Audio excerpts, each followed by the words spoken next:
Assalamualaikum dan salam sejahtera. Okey, pada hari ini kita akan belajar satu topik berkaitan dengan indices. Okey, indices. What is indices? Indices of a number is how many times to use that number in a multiplication. Okey, multiplication adalah darab. Okey, dalam contoh ini dia ambil contoh 8 kuasa 2. Okey, 8 kuasa 2. 8 kuasa 2, okey, sama dengan 8 kali 8. Okey, that number yang dimaksudkan ni adalah 8. So, 8 dan how many times to use. Berapa kali dia guna 8 ni adalah 2 kali dia guna 8 tu. So, kita akan tulis dia sebagai 8 kuasa 2. Okey, sama dengan 64. Okey. Kemudian dia ada kata juga ni dekat sini, other names for indices are index or power. Okay, this is called indices. Other name for indices is power ataupun index. Okay, and then apa dia kata lagi di sini?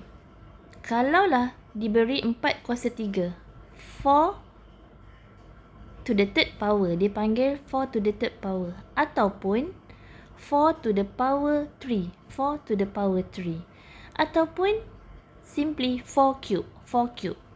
Okay, jadi sekiranya diberi satu nombor begini, okay, 4 ni nombor yang besar kita akan panggil dia base, manakala nombor yang kecil kuasa ni kita akan panggil indices. Okay, indices atau power ataupun index. Okey, mari kita pergi dekat hukum indeks. Okey, hukum indeks ada beberapa. Firstly, product rules. Hukum product rules adalah berkaitan dengan darab. Okey, contoh sekiranya dia ada bagi ni, contoh yang pertama 2 kuasa 3 kemudian darab 2 kuasa 4. Okay, ini contoh yang pertama.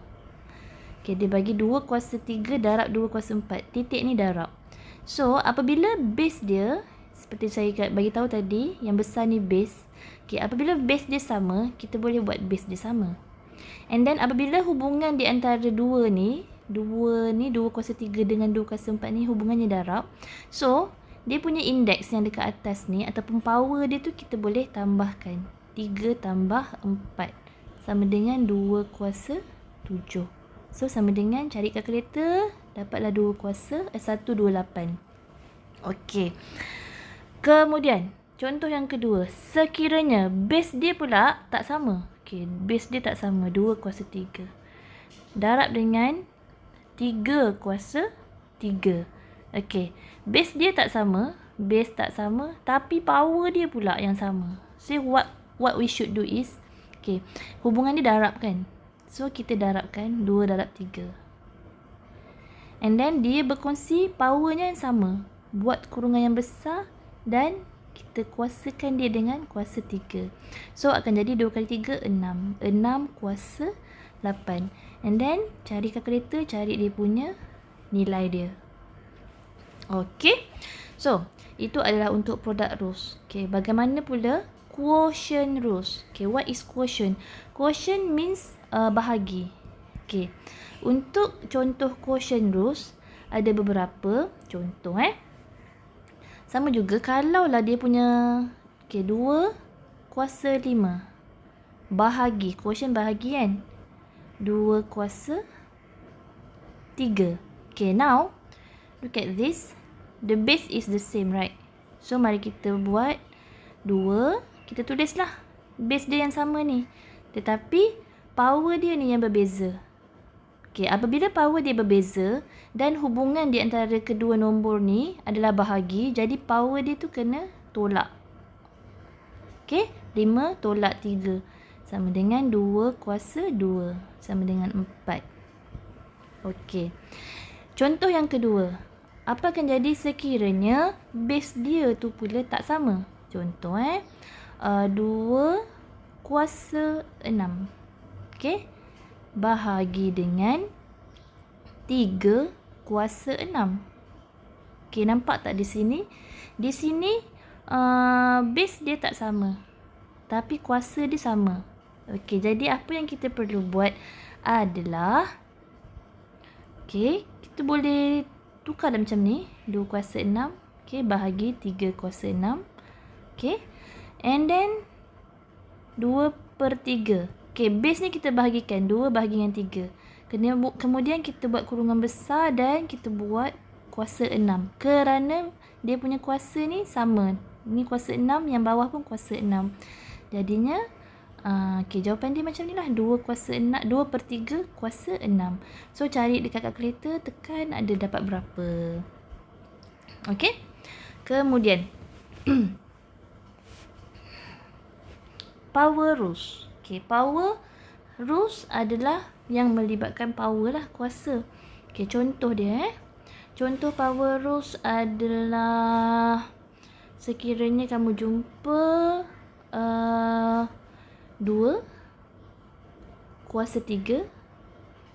Okay, kemudian untuk kurungan, dan dekat luar kurungan ni ada lagi kuasa 2. Okay, so what we must do is we multiply, darabkan power dua-dua ni. Darabkan power ni jadi 2 kuasa 6 sama dengan 5, 1, 2. 2 kuasa 6 sama dengan 2 kuasa 6, 5, 1, 2 ke? Okay, 2 kuasa 6 sama dengan 64.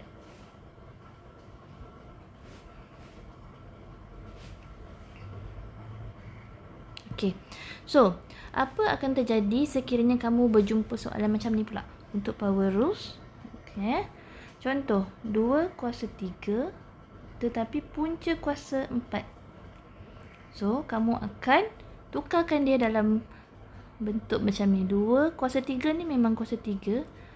4 ni kita buat per 4. So, jawapan dia adalah 2 kuasa 3/4. And then, you cari, guna kalkulator 2. 2 kuasa. Buatlah tekan macam ni. 3/4. Okey, dapat berapa jawapan dia? Okey? So, setakat ini power rule sudah. And then, kita tengok pula dekat zero rules. Okay, dia ada zero rules. Okay, zero rules. What is zero rules? Zero rules ni apa-apa yang kuasa kosong. Contoh 5 kuasa kosong. Okay, ataupun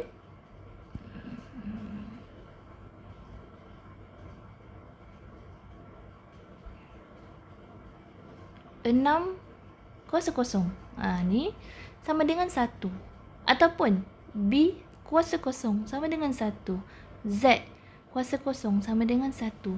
Apa-apa yang kuasa kosong akan jadi 1. Okay, ini adalah zero rules. Okay. Kemudian satu lagi, kalaulah pula kosong kuasa 6. Kalau kosong kuasa 6 sama dengan kosong. Kosong kuasa 2 sama dengan kosong. Kosong kuasa 8 pun sama dengan kosong. Kosong kuasa apa-apa saja akan jadi kosong. Itu adalah zero rules yang kedua. Okay. Then one rules. Okay, di sini ada one rules. Okay, one rules. One rules. Okay, apa itu one rules? One rules adalah sekiranya kamu jumpa nombor 5 kuasa 1. Okay, dia akan jadi 5. Okay, ataupun 8 kuasa 1 akan jadi 8. Ataupun 100 kuasa 1, dia akan jadi 100. Okay, apa-apa nombor yang mempunyai kuasa 1, jawapan dia adalah nombor tu semula. Okay, one rules yang kedua adalah sekiranya kamu jumpa 1 kuasa 5. Okay, 1 ni kuasa 5, so kamu akan dapat 1. 1 kuasa 1000, kamu akan dapat 1 juga. 1 kuasa 8, kamu akan dapat 1 juga. Okey. Jadi, nombor 1, kuasa apa-apa saja akan dapat jawapan dia balik, iaitu 1 lah, akan dapat 1 semula. Ingat, apa-apa nombor, apa-apa nombor yang berkuasa 1 dapat nombor tu semula. Tetapi apabila 1 berkuasa apa-apa sahaja, jawapan dia akan jadi 1 juga. Okay, itu adalah 1 rows. Okay, lastly is minus 1 rows. Okay, minus 1 row. Minus 1 rows. Okay, what is minus 1? Minus 1 is tolak 1. Okay, so minus 1 dalam kurungan. Minus 1 tu sentiasa dalam kurungan. Okay, minus 1, kalau dia punya kuasa adalah odd number. Odd number is nombor genap. Okay, contoh negatif 1 kuasa 7. So, jawapan dia akan jadi negatif 1. Negatif 1 dalam kurungan. Jangan lupa dalam kurungan kuasa 1001. Okay, ini adalah nombor genap. So, jawapan dia akan jadi negatif 1. Okay, lagi sekiranya negatif 1 kuasa 999. Okay, ini pun nombor ganjil kan? Okay, jawapan dia akan jadi negatif 1. Okay, ingat negatif 1 dalam kurungan yang mempunyai kuasa nombor ganjil. Okay, contoh 1, 3, 9. Okay, ini nombor ganjil kan? Jawapan dia akan jadi negatif 1. Okay, tetapi apa akan terjadi apabila negatif 1 dalam kurungan berkuasakan even number? Okay, even number tu apa? Even number tu nombor genap. Okay, contoh negatif 1 dalam kurungan kuasa 2 akan jadi 1. Negatif 1 dalam kurungan kuasa 222. Okay, ni nombor genap kan? Akan jadi 1. Negatif 1 dalam kurungan kuasa 1000. So, 1000 adalah nombor genap. Jadi, dia akan jadi 1. Okey, itu adalah basic untuk hukum indeks. Sekian, terima kasih.